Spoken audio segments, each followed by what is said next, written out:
What's up people, hope you're having an awesome day. I'm your host Ayman Hassan and welcome back to another video here at Most Amazing Top 10. Okay, the reason I love mythical gods is because they can have as many cool powers or abilities as possible without being real and able to hurt you, so you can, just admire them from afar with no real fear. Learning about the Roman, Greek and Egyptian gods in school was the reason why I loved history so much, even though that was just like 5% of the content, but still, I was enjoying. And now you're gonna enjoy it as well, I hope. And these are the top 10 scary mythological gods in history. Starting us off with number 10 is Kali. Now Kali is a Hindu goddess who was first known as the destroyer of evil forces and is also the goddess of destruction, power, time and creation. Many tantric sects worship her as the mother of the universe or the divine mother. So you'd assume she's all angelic and only doing just things, and that's totally not true. She's the wife or mistress of the god Shiva, who's a lot calmer and obedient than her in comparison. Basically, I'd say he's the whipped one. Kali is known for her extremely violent outbursts and is almost always depicted standing on top of Shiva or trampling all over him while wearing a skirt of severed heads and human arms. Shiva, happy wife, happy life, my friend, live by it. In one of her most famous portraits, she's standing on Shiva with one leg, holding the severed head of someone with one arm, a plate under that to catch the blood with her other arm, and her two arms on the other side are carrying weapons. Oh yeah, and a necklace of severed heads and a skirt of arms. Love it. The biggest legend about her involves her killing the demon Raktabiza, who can reproduce from one drop of his own blood. So you can guess he's pretty freaking hard to kill, believe me, we tried. So after humans failed, they called on Kali, who drank his blood, then ate him and all his clones. She followed that by dancing maniacally on all the dead bodies and on Shiva. I feel like Shiva wasn't even involved, but she just wanted to be on top of him anyway.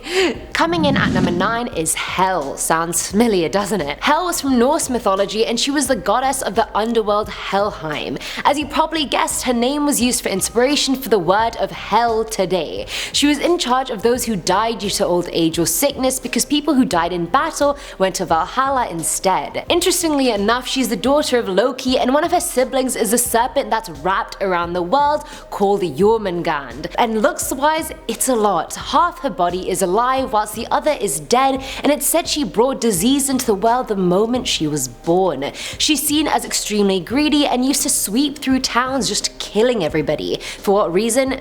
Beats me. We just have the half-dead female version of Hades over here who kills people as a hobby. Miss me with that. At number 8 we have Cernabog, and I know I'm saying that wrong, but it's hard when there's no vowels in between the letters. Anyway, he was a Slavic god whose name literally means black god, and he's mostly seen as a demon monster with a horrific appearance. The Dark Master, as he was called, was the god of chaos, night, winter and misfortune, all the things I hate in the world. He came into power with the winter solstice when the night was the longest, and his job later became to generate all the evils around the world. A lot of people still worshipped him regardless of what he provided, because they thought these inconveniences were just part of life. I mean, I think they also worshipped him because he was frightening and he was, known as the evil god. He was the dark evil counterpart of the good deity Belobog, the white god who was in charge of the sun and light. There's not a lot of information about him, so it's hard to say much about him even looks wise. There's no descriptions anywhere, but I kind of let my imagination run wild with that one, and that was a mistake. Filling our number 7 slot is Chinnough Master. She is the Hindu goddess of contradictions, which doesn't seem all that scary, but just wait for it. She represents death, immortality, destruction, as well as life. Almost all the stories about her center on her self-sacrifice and sexuality. She cut off her own head and liked dancing around with it while blood spurted from her neck. To top it all off, she lets her attendants drink her spurting blood. So I guess that's nice of her.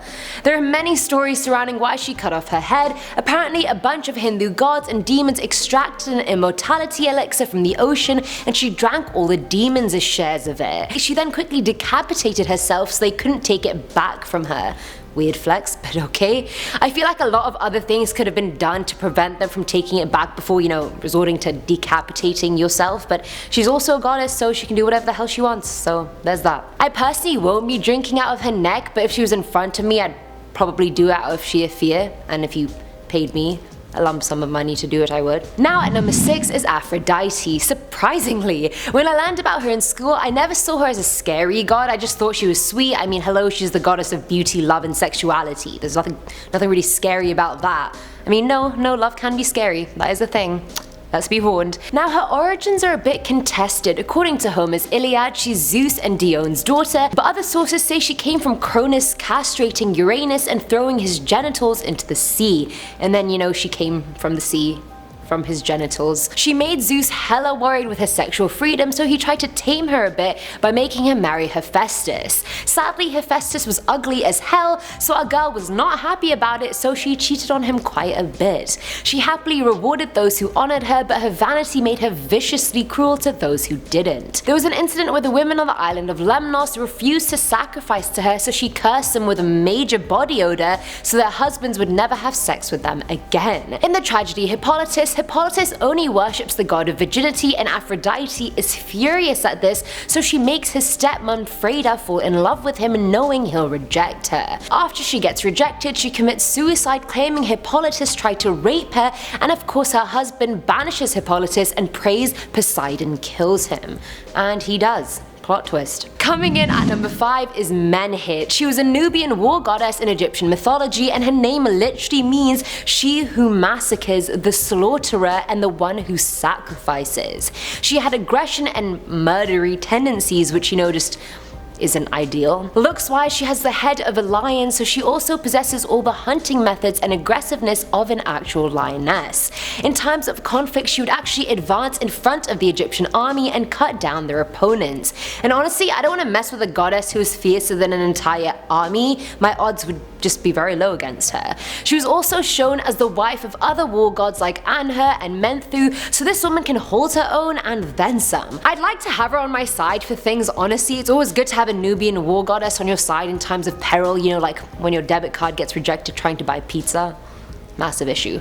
Need Manhit for that. At number 4 is Inanna, or Ishtar. She was an ancient Mesopotamian goddess who was known for war, desire, justice, beauty, sex, etc. She was actually known as the Queen of Heaven and was married to the god Dumuzid. The thing about her, she's not only horrible to her lovers, she was a snake to all the other gods as well. She was known for taking over the domains of other gods, she stole Mes, which is all the good and bad of civilization, from the god of wisdom. And surely the god of wisdom can be trusted with that, but no, not according to Inanna. Now let's explore her sexual encounters. While sleeping under a poplar tree, she got raped by a gardener, and in a fit of uncontrollable rage, she turned all the rivers in the world to blood. She covered the planet with storms and spread disease throughout the populations. She eventually found the man and killed him, but not before making hell on earth. One of her previous lovers was an Alaloo bird whose wings she broke, another was a horse who she consigned to being whipped, one was a gardener who she turned into a dwarf. I don't even know why. She's just not on good terms with any ex, really. Even when she got killed in the underworld, she sacrificed her husband in exchange for her so she could live again. Why, you may ask? Because she thought he didn't mourn her enough when she died the first time. I mean, a woman scorned is bad enough, but a goddess scorned? Forget about it. Down to the underworld you go.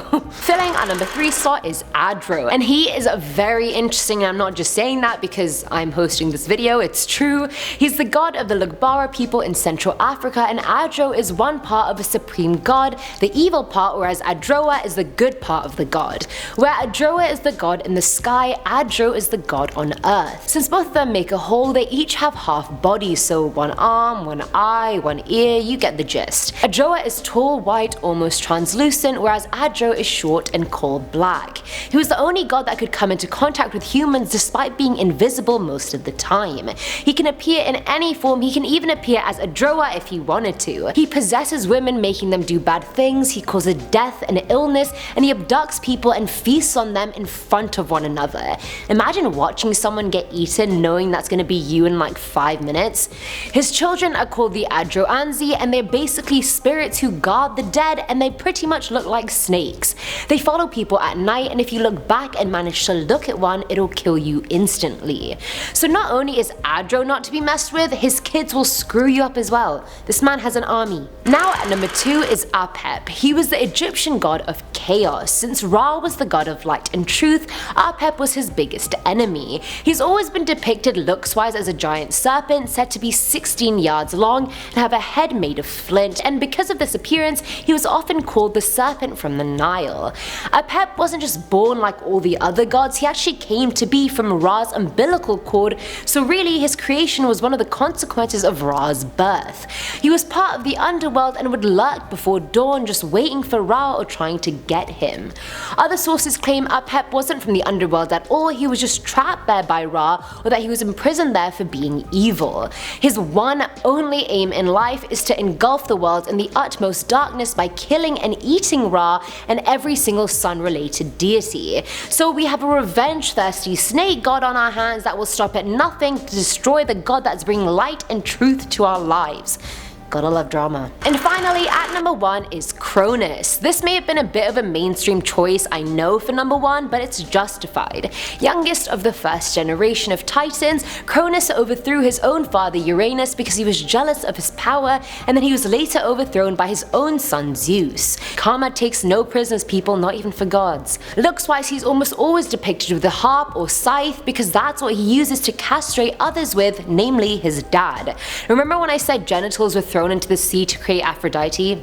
That was Uranus's genitals. Cronus' mother Gaia told him he was going to be overthrown by his own sons, so he fathered 5 kids including Hera, Poseidon and Hades, and actually ate them so the prophecy wouldn't come true. When Zeus was finally born, his wife Rhea got Gaia's help to protect him, so she had him somewhere in Crete and he was raised by a goat. I don't know if the goat did a good job or not, honestly. He was good and bad. Even though his title isn't menacing or anything like that, he's a patron of the harvest, but any god that eats his own kids to stay in power should evoke widespread fear in everyone, I reckon. Do we agree? And that's it for today's video, guys. I love doing videos like this because I learn more about the obscure gods, not just Zeus and Apollo or Poseidon. Like, I'm done with all of them, just give me something new. Which ones from the list did you find the scariest, and had you heard of any of these before other than Aphrodite? She doesn't count since everyone knows her, and Cronus. As always, I'm your host Ayman Hassan, and I'll see you next time. Bye!